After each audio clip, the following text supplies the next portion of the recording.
You're going to sign those papers, or I am calling your brother's probation officer right now and telling him you helped hide the money." My mother didn't say good morning. She didn't ask how the drive was. She just slid a manila folder across the kitchen table the moment I walked through the door and watched me with the flat patience of someone who had already decided how this was going to end. I looked at the folder, then I looked at her, then I looked at my father, who was standing by the window with his arms crossed, staring out at the driveway like he was watching for someone. Before I tell you what I did with that folder, I want to ask you something. Drop a comment and tell me, what is the most outrageous thing a family member has ever asked you to do for money? I read every single one. I pulled out the chair and sat down. I did not open the folder. My name is Rachel. I am 31 years old. I am a paralegal at a mid-sized estate law firm in Ottawa, and I have spent the last 6 years reading other people's wills, untangling other people's family disasters, and watching, with professional detachment, as inheritance turns ordinary people into something uglier than you'd expect. I thought that work had made me immune. I thought I understood exactly how far a person could go when money was involved. I was wrong. I just hadn't been watching my own family closely enough. The folder had 3 documents inside. The first was a quitclaim form for my grandmother's property in Prince Edward County, a 2-acre lot with a century farmhouse that she had owned outright since 1987 and had, according to her handwritten will, witnessed by her neighbor and her pharmacist, left specifically to me. The second document was a letter, typed on plain paper, claiming that my grandmother had expressed a verbal wish to divide the property equally between her 2 grandchildren. The third was a signature line at the bottom of the letter, already signed by my father. There was a blank line waiting for me. "What is this?" I said. It wasn't a question. "It's what Grandma actually wanted," my mother said. She sat down across from me and folded her hands on the table, and for a moment she looked almost reasonable. Almost like someone's mother. "She told your father before she passed.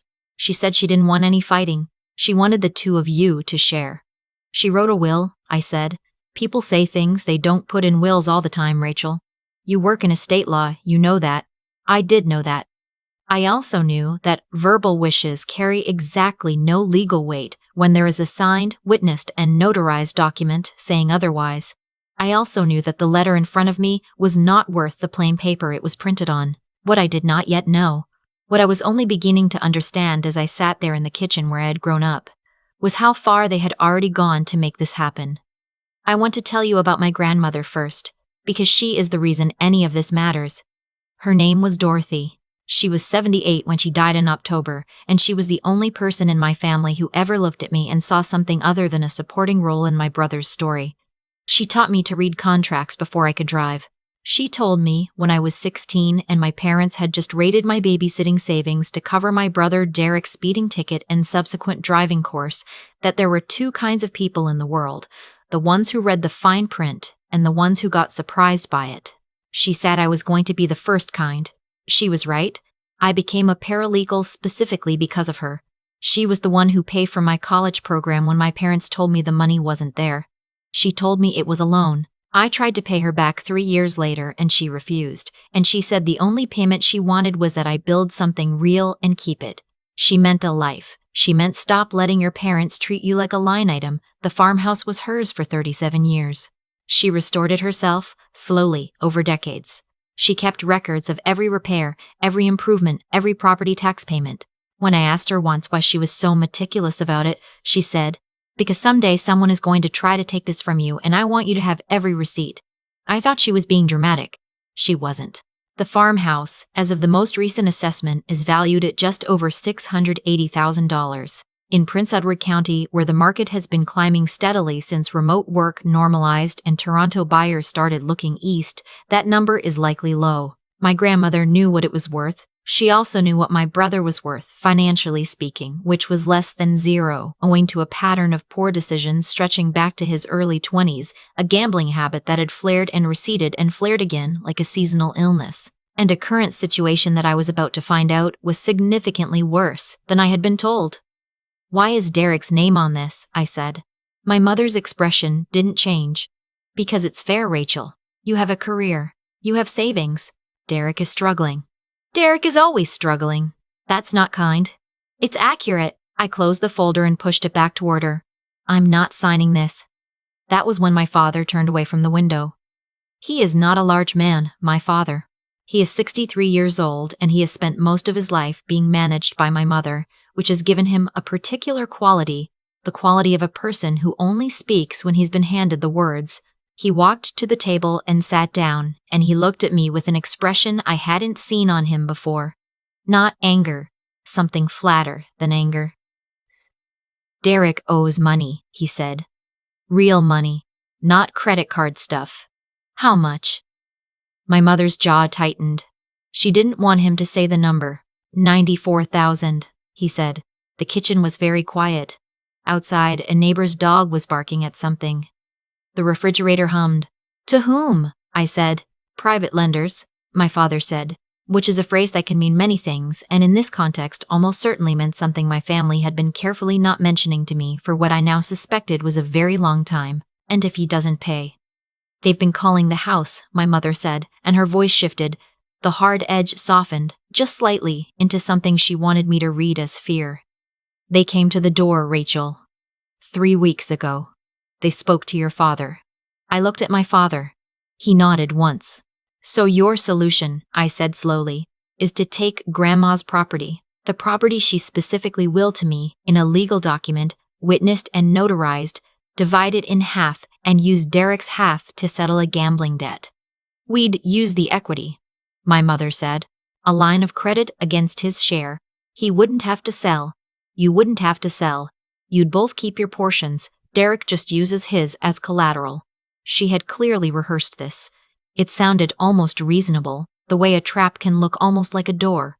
That's not how a line of credit works when one co-owner has creditors, I said. If Derek defaults, the lenders can force a partition sale. You'd lose the entire property. Both halves. You don't know that. I do know that. It's literally my job. My mother's composure cracked just slightly. Then help us find another way, Rachel. That's all we're asking. Just help your brother. Here's the thing about my family and helping. When I was 19 years old, I was working part-time at a grocery store and taking paralegal courses at night, and I had saved $4,200 over 14 months. I kept it in a savings account at TD, and I did not tell my parents about it because I had learned by then that money I mentioned had a way of becoming money I donated. One afternoon, my mother found my bank statements in my room. She told me later she was putting away laundry, which I did not believe then and do not believe now. And that same week, my parents sat me down and explained that Derek had been accepted to a private hockey training program in Barrie that cost $4,000, and this was a real opportunity and family helps family. I did not go to that meeting intending to give them anything. I left having transferred the money before dinner. Derek lasted 11 weeks in the program. He came home and spent the next 4 months on the couch. That was the first time. There was a second time and a third time, and by the time I was 25 and had started at the firm, I had learned to keep my finances quiet and my paperwork personal and my distance from my family at a very specific and deliberate length. I came home for holidays. I kept my answers vague. I watched my grandmother watch me and understand, without either of us saying it, exactly what I had figured out. She put the farmhouse in her will 2 years before she died. She told me at Christmas, quietly, while we were doing dishes and my parents were watching television with Derek. She said, I've taken care of it. Don't let them talk you into anything. She dried a glass and set it in the cabinet and looked at me with great steadiness and said, You've earned it, Rachel. Don't you dare give it away. I thought about her hands on that dish towel while I sat at the kitchen table and watched my mother push the folder back toward me. I'm not signing this, I said again. Then I'll tell Marcus about the money, my mother said. Marcus is Derek's probation officer. Derek had received a conditional sentence the previous spring for fraud under $5,000, a whole separate disaster involving a car he sold twice, and one of the conditions of that sentence was full financial disclosure. He was not, technically, supposed to have received any significant undisclosed gifts or transfers. He was also not supposed to have gambling debts to private lenders, which absolutely constituted an undisclosed financial relationship. She was threatening to report her own son for a probation violation in order to pressure me into handing over property my grandmother left me. I want you to sit with that for a moment. You'd violate Derek's probation, I said, to force me to sign over half of a property so you can use it to cover the gambling debt that Derek incurred while he was on probation. My mother's chin lifted. I'd be doing what's best for this family. There is a skill they teach you informally when you work in estate law, not a technical skill, more of a mental posture. When a situation starts to feel like it's collapsing, when there are too many documents and too many emotions and too many people talking at once, you stop. You take everything that is happening and you put it in a box in your mind, and you label the box clearly and you set it aside. And then you start reading the room like you would read a file, clinically, methodically. You look for what's true, what's strategy, and what's noise. I put my feelings about my mother in the box. I labeled it. I set it aside. Then I looked at the folder on the table. Then I looked at my father, who was sweating very slightly and avoiding my eyes. Then I looked at my mother, who was watching me with the careful attention of someone who believes they have already won. And I thought, they don't know what I know. They don't know what I've already done. 3 weeks before this conversation, before my grandmother's estate had even been fully processed, before the will had cleared probate, I had quietly done what any competent paralegal would do when they are named as a sole beneficiary in a contested adjacent situation. I had prepared. I had requested a copy of all title records for the Prince Edward County property. I had reviewed my grandmother's financial history and confirmed that the property was unencumbered. No mortgages, no liens, no registered interests of any kind.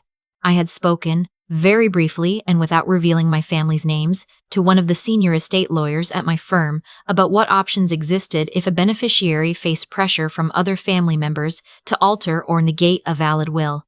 She had told me, in very clear language, what those options were. She had also told me what protections a beneficiary had under Ontario's Succession Law Reform Act and what constituted undue influence and what a person would need to document if they ever wanted to make a case. I had been documenting since that conversation. The folder on the table. The letter my parents had typed. My father's signature on a document manufactured to suggest my grandmother had wanted something different than what her legal will stated.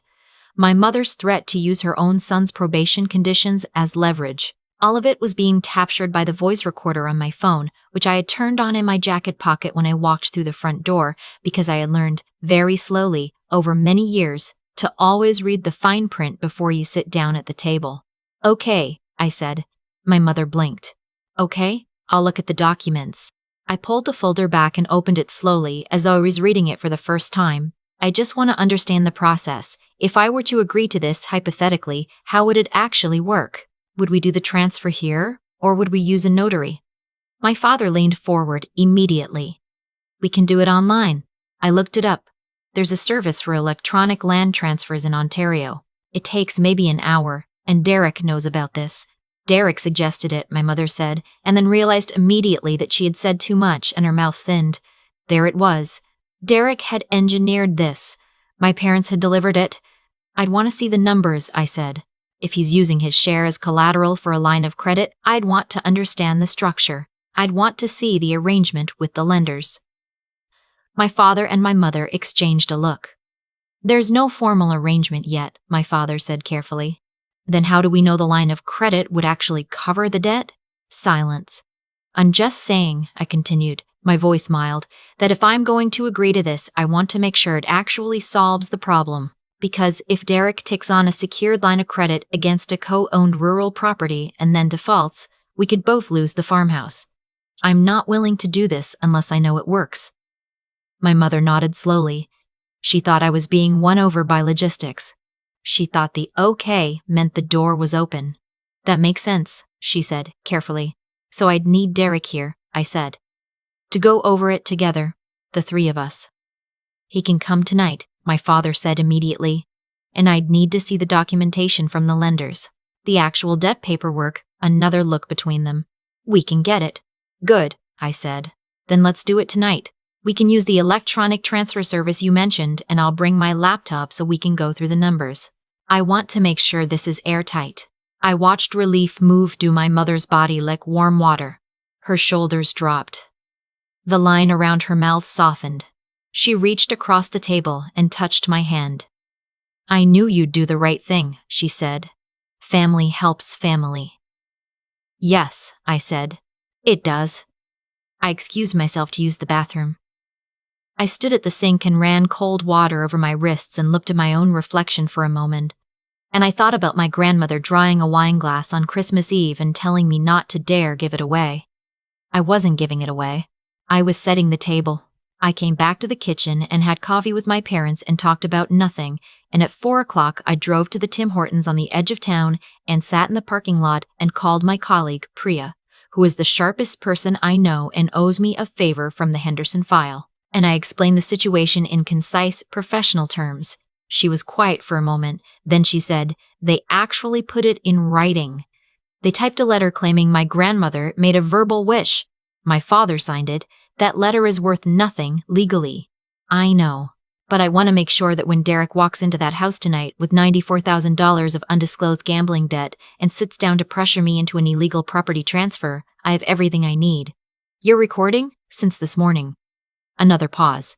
"Rachel," she said, "you know you don't actually have to show up tonight?" "I know," I said, "but I want to look him in the eye." Derek arrived at 7. He looked the way Derek always looks, slightly better dressed than his circumstances justify, slightly more confident than his record supports. He is 34 years old, and he has the particular energy of someone who has always been caught and always been forgiven and has therefore never fully understood that consequences are real. He sat down at the table and grinned at me and said, "Rack. Thanks for coming around on this." "I haven't agreed to anything yet," I said. "I want to see the debt documentation." His grin stayed in place, but something behind it shifted. He looked at our mother. "We're all family here," she said. "Then it should be fine to show me the paperwork," I said pleasantly. Derek slid a folder across the table. I opened it. The documents were exactly what I expected. Informal loan agreements. The kind that private lenders use specifically because they are difficult to trace and easy to deny, signed with Derek's full name, showing a principal of $60,000 and accumulated interest bringing it to 94. The lender's name was a numbered company. The address was a postal box in Mississauga. I took photographs of every page with my phone, quietly, while I appeared to be reading. "Okay," I said, "and you want to use your share of the farmhouse as collateral?" "Just for a line of credit," Derek said. 60 days, maybe 90, I've got a deal in the works." Derek always had a deal in the works. "And you understand," I said, "that if I agree to this transfer and you default on that line of credit, the co-ownership structure means the creditor can apply for a partition order. The court can force a sale of the entire property. That's not going to happen. It could legally happen. Rachel." My mother's voice carried a warning. "I'm just making sure Derek understands the risk," I said, "since he'd be putting my property at risk as well as his." "It's not just your property," Derek said, and his voice had taken on the particular edge it gets when he feels like something he wanted is being moved away from him.